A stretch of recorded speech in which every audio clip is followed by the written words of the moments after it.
Why does your electric bill go every single winter, even when you haven't changed anything you do? You keep the thermostat at the same temperature, you turn the lights off when you leave a room, you're doing everything right. And yet, without fail, that bill creeps up.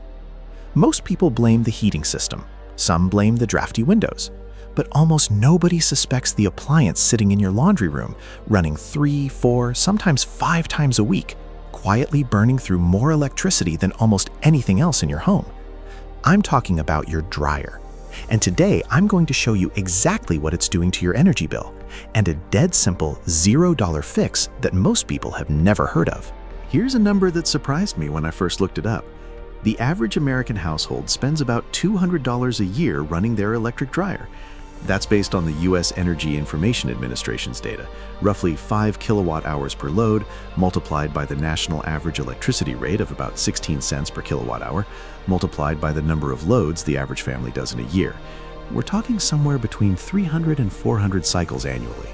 Do that math and you're looking at $175 to $220 just to dry your laundry. And if you live somewhere with higher electricity rates, like California, New York, or Hawaii, that number climbs even further. Some households are spending $300 or more, and they have absolutely no idea. But here's what really gets me. It's not just the money. It's where all that energy actually goes.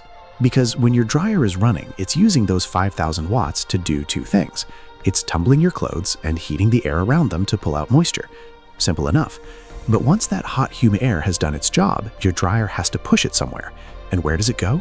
Straight out through the exhaust vent, through the wall, and outside. Gone forever. Researchers at Lawrence Berkeley National Laboratory have estimated that roughly 75% of a dryer's total energy output exits the home through that exhaust pipe. Not 20%, not 30%, 3/4. You are paying for heat, and 3/4 of it is immediately thrown away. Now, think about what that means in winter specifically. Your dryer is pushing warm air out of your house. Your house, in response, has to pull in cold air from somewhere to replace it, through cracks, gaps, under doors. And your heating system then kicks on to warm that cold replacement air back up. So you are paying your dryer to create heat. You are paying again for your furnace or heat pump to replace the heat your dryer just threw outside. It's the same dollar being spent twice, every single cycle, all winter long. Nobody designed it this way on purpose. It's just how vented dryers work, and nobody ever really questioned it. The solutions the appliance industry offers are expensive. Heat pump dryers can recover much of that wasted energy, but they cost between $1,000 and $1,500. They require special installation in some homes, and if you're renting your place, your landlord is almost certainly never going to buy one. Ventless condenser dryers are another option, but again, expensive and not always practical. So the people who would benefit most from this, renters, working families, people on fixed incomes, are basically just stuck. Until now. What I'm holding right now is the entire material cost of the fix I want to show you. This is a standard 5-gallon bucket. It costs about $5 at any hardware store. Combined with a few feet of 4-inch flexible dryer duct and a bucket lid, this becomes what I call the heat loop, a direct contact condenser that intercepts your dryer's exhaust, traps the heat inside your home, and returns filtered, warmed air right back into the room. Let me walk you through how it works because the science behind it is genuinely fascinating. You cut 2 holes in the lid of the bucket. The first hole is where your dryer's exhaust duct connects. Hot, steamy air flows in here directly from the dryer.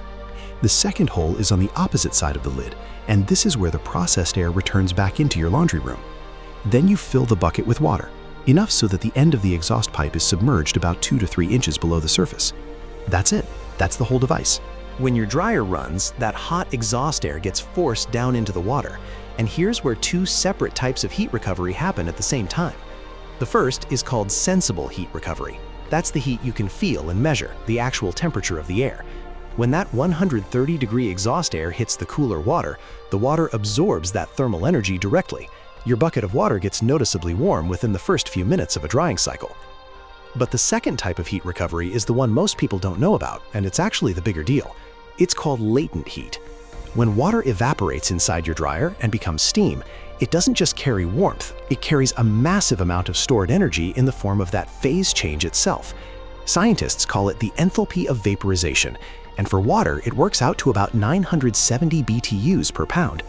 When that steam hits the cooler water in your bucket and condenses back into liquid, it releases all of that stored energy into the water. Your dryer's exhaust contains a lot of steam. A full load of laundry can release anywhere from 1 to 2 pounds of water vapor, and every bit of that phase change energy gets absorbed by the water in your bucket instead of disappearing outside. The result is that your bucket water gets warm, your lint gets trapped at the bottom instead of floating into your air, and the air that rises back out through the second hole in the lid is warmer, cleaner, and slightly humidified, which in a dry winter home is actually a benefit, not a problem. You are recycling your dryer's exhaust into free winter heating. Every load of laundry becomes a small space heater. Now, I have to stop here and be very direct with you, because this next part is not optional. This device works only with electric dryers. If you have a gas dryer, you cannot build this. I want to be absolutely clear about why.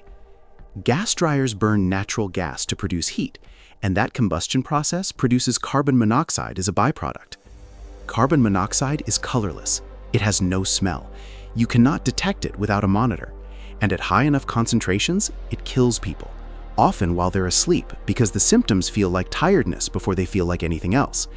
If you recirculate a gas dryer's exhaust into your living space, you are turning your home into a carbon monoxide chamber. Please, right now, look at the back of your dryer. If you see a gas line connected to it, close this video and look into a CO detector instead. This project is not for you. For everyone with an electric dryer, there are 2 more things you need to stay on top of. First, change the water after every 2 or 3 loads. Warm, lint-filled water grows mold and bacteria faster than you'd think. Dump it, rinse the bucket, refill it. It takes about 45 seconds and it matters. Second, use only standard 4-inch flexible duct to connect the device. That matches your dryer's exhaust port perfectly and keeps the airflow unrestricted. Using a smaller duct creates back pressure inside the dryer, which makes it run hotter and work harder. You'd be solving one problem and creating another. One last thing, run the heat loop in fall and winter only. In the summer, you do not want extra heat and humidity pushed into your home. Just reconnect your normal outdoor vent when the weather warms up and switch back when it gets cold again. Seasonal use, 2 minutes to swap, no tools required. So here's the honest bottom line. A $5 bucket, some duct you may already own, about 20 minutes of your time, and you stop throwing away 3/4 of the heat your dryer generates every single winter cycle. You reduce the workload on your heating system, you filter your exhaust air before it circulates back into your home, and depending on how much you do laundry and what you pay for electricity, you can realistically pull $50 to $75 off your winter energy bills without changing a single habit. That's not a massive number on its own, but compounded over years with zero ongoing cost, that's real money staying in your pocket instead of going straight out your dryer vent. If you build this, I genuinely want to see it. Drop a photo in the comments, tell me how your first load went, and let me know if you noticed your laundry room warming up. And if you've got a friend who's always complaining about their winter electric bill, send them this video. They'll thank you for it.